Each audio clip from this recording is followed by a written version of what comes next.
SLBC టన్నెల దగ్గర గంటలు కొడిచే కొద్దీ టెన్షన్ పెరుగుతుంది. బృందాలుగా విడిపోయి సహాయక చర్యలు ముమ్మరం చేశారు NDRF, SDRF, army, navy, Singareni rescue సిబ్బంది. ఇక షిఫ్ట్ల వారీగా 24 గంటలు విధులు నిర్వహిస్తున్నారు సిబ్బంది. టన్నెల్ లోపలికి 13 కిలోమీటర్ల వరకు ప్రయాణం చేశారు రెస్క్యూ సిబ్బంది. అయితే 13వ కిలోమీటర్ వరకు లైటింగ్, ఆక్సిజన్ ఏర్పాటు చేశారు అధికారులు. 12 కిలోమీటర్ల ప్రయాణం తర్వాత బెల్ట్ ద్వారా స్పాటుకు చేరుకునేందుకు ప్రయత్నిస్తున్నారు రెస్క్యూ సిబ్బంది. కానీ స్పాటుకు ముందు వాటర్ ఫ్లోటింగ్, బురద ఎక్కువగా ఉంది. దీంతో సహాయక చర్యలకు ఆటంకం కలుగుతుంది.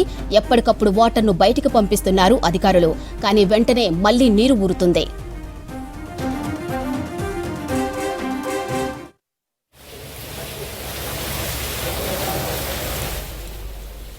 ఇక కార్మికులు చిక్కుకుపోయి రోజులు గడుస్తున్నా సానుకూల పరిస్థితులు కనిపించడం లేదు. డ్రోన్తో పాటు స్కానర్లు, నైట్ విజన్ కెమెరాలతో వారు ఆచీకు కోసం గాలిస్తున్నారు. టన్నెల్ బోరింగ్ మిషన్ బురదలో కూరుకుపోవడంతో ముందుకు వెళ్లలేకపోతున్నారు. ఇక మరోవైపు దట్టమైన నల్లమల్ల అడవి కావడంతో మొబైల్తో పాటు ఏ సిగ్నల్ అందుబాటులో లేవు. దీంతో రక్షణ దళాలు హై ఫ్రీక్వెన్సీ పరికరాలతో పాటు ప్రత్యేకంగా యాంటీనాలు ఏర్పాటు చేసుకున్నాయి.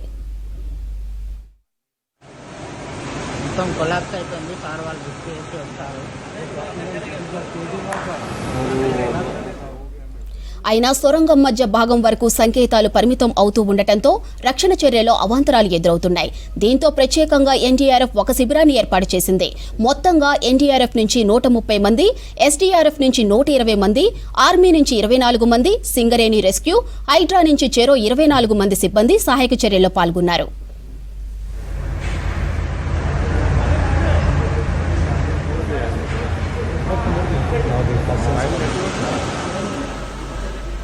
ఇక అక్కడ పరిస్థితిని మంత్రి జూపల్లి ఎప్పటికప్పుడు సమీక్షిస్తున్నారు.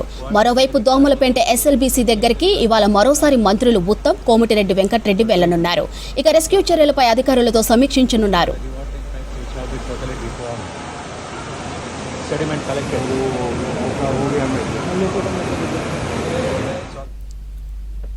ఇక సహాయక చర్యలపై రాష్ట్ర స్థాయి ఉన్నతాధికారులతో సమీక్ష సమావేశం నిర్వహించారు రాష్ట్ర disaster management special chief secretary Arvind Kumar.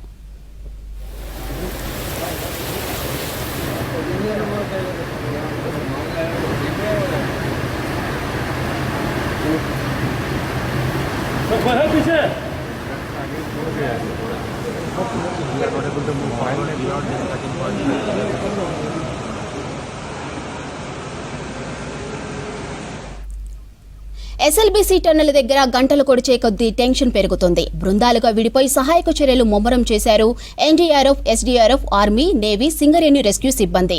షిఫ్ట్ల వారీగా 24 గంటలు విధులు నిర్వహిస్తున్నారు సిబ్బంది. టన్నెల్ లోపలికి 13 కిలోమీటర్ల వరకు ప్రయాణం చేశారు రెస్క్యూ సిబ్బంది. 13వ కిలోమీటర్ల వరకు లైటింగ్, ఆక్సిజన్ ఏర్పాటు చేశారు అధికారులు. 12 కిలోమీటర్ల ప్రయాణం తర్వాత బెల్ట్ ద్వారా స్పాటుకు చేరుకునేందుకు ప్రయత్నిస్తున్నారు రెస్క్యూ సిబ్బంది. కానీ స్పాటుకు ముందు వాటర్ ఫ్లోటింగ్, బురద ఎక్కువగా ఉంది. దీంతో సహాయక చర్యలకు ఆటంకం కలుగుతుంది. ఎప్పటికప్పుడు వాటర్ను బయటకు పంపిస్తున్నారు. కానీ వెంటనే మళ్లీ నీరు ఊరుతుంది.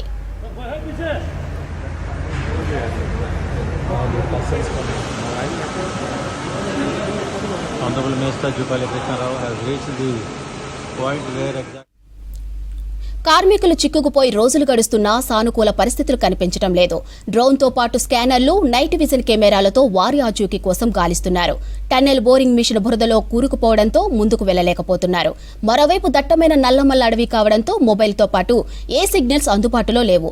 దీంతో రక్షణ దళాలు హై ఫ్రీక్వెన్సీ పరికరాలతో పాటు ప్రత్యేకంగా యాంటీనాలు ఏర్పాటు చేసుకున్నాయి.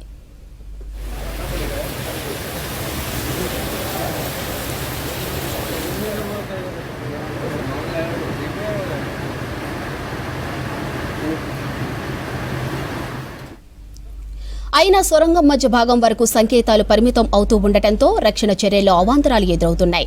దీంతో ప్రత్యేకంగా ఎన్డీఆర్ఎఫ్ ఒక శిబిరాన్ని ఏర్పాటు చేసింది. మొత్తంగా ఎన్డీఆర్ఎఫ్ నుంచి 130 మంది, ఎస్డీఆర్ఎఫ్ నుంచి 120 మంది, ఆర్మీ నుంచి 24 మంది, సింగరేణి రెస్క్యూ, హైడ్రా నుంచి చెరో 24 మంది సిబ్బంది సహాయక చర్యల్లో పాల్గొన్నారు.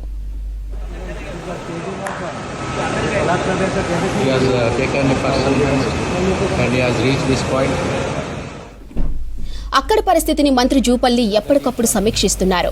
మరోవైపు దోమలపేంట ఎస్ఎల్బీసీ దగ్గరికి ఇవాళ మరోసారి మంత్రులు ఉత్తమ్, కోమటిరెడ్డి వెంకటరెడ్డి వెళ్లనున్నారు. రెస్క్యూ చర్యలపై అధికారులతో సమీక్షించనున్నారు.